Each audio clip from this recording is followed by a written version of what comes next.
Welcome everyone to the Pantheon. I am Ray. I'm Evie. And today we're looking at Punisher 1989, starring Dolph Lundgren and Lou Gossett Jr., a person who I haven't seen in years.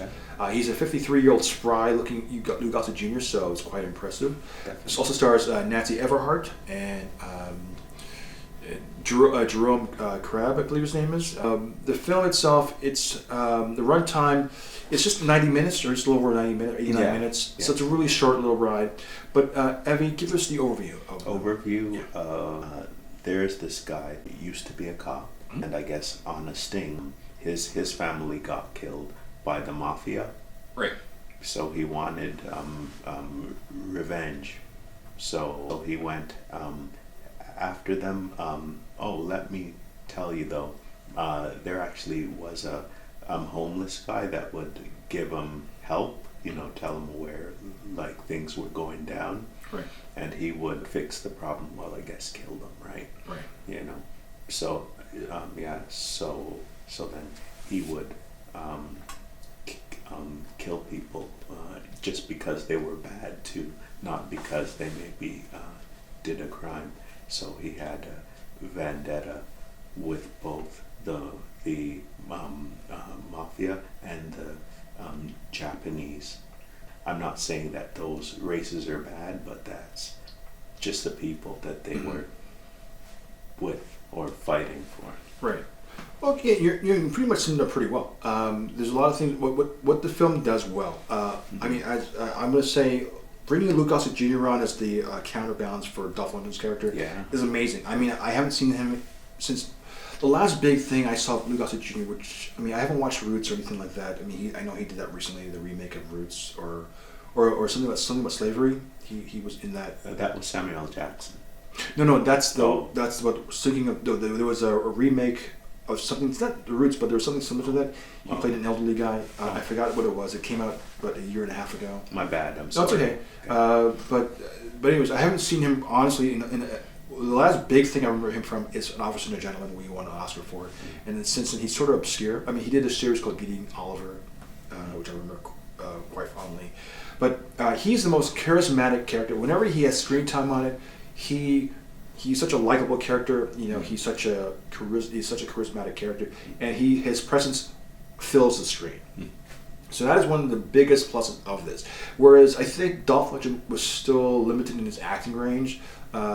Lou Gossett Jr., I think he was having fun. At least it comes across that he was kind of enjoying his time when he was on set. He made the most of it because he knew.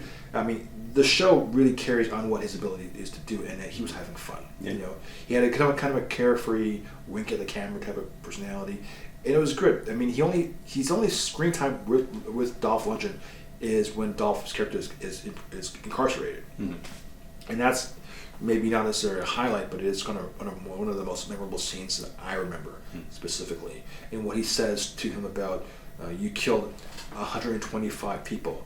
What do you call that? And then, so for me, I remember that line very vividly. Yeah. So that's what I think about, like how great his screen presence. Well, that's not true. That's what one of the things that stand out for me was his ability to be on the screen. Women are in the forefront of this movie. They are the antagonists of this movie, as well as it being the Yakuza. And the set design, I thought was pretty cool. They had kind of like Die Hard, where it's on a tower, like the Nakatomi Tower, where the final fight scene is at this, where they have to mow down all the Aikido warriors, and it's just a tag team of the person who killed his family. Working with Castle to save his children. So I thought that was kind of cool. But it's not for kids. No, this is not a child-friendly movie. Though I'm not saying it's not necessarily a violent film. The gore is very, very minimalistic. As you were alluding to, it's an '80s action movie. It's a '90s action film. Yeah. So if you think of it in those terms, then movie's fine for that. We give that a name, like a '90s action movie or an '80s film. So it's like saying a Rambo, because it's just a mindless violence, right? Sure. Yeah. With no.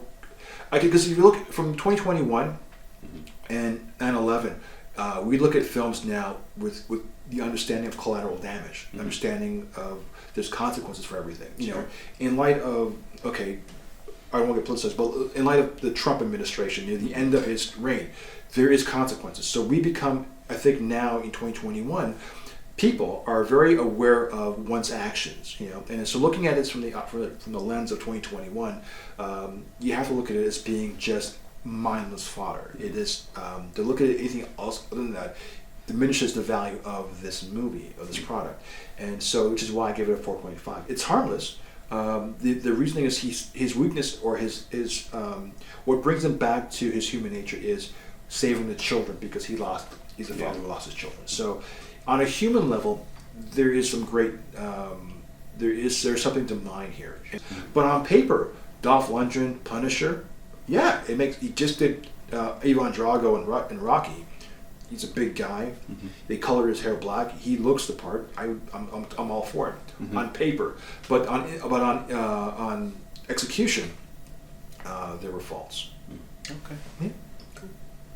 And what did you give? 6 out of 10? 4 out of 10? Yeah, something like that. Yeah. And we look forward to talking to you next week. So I'm Ray. I'm Matthew. We'll talk to you next week.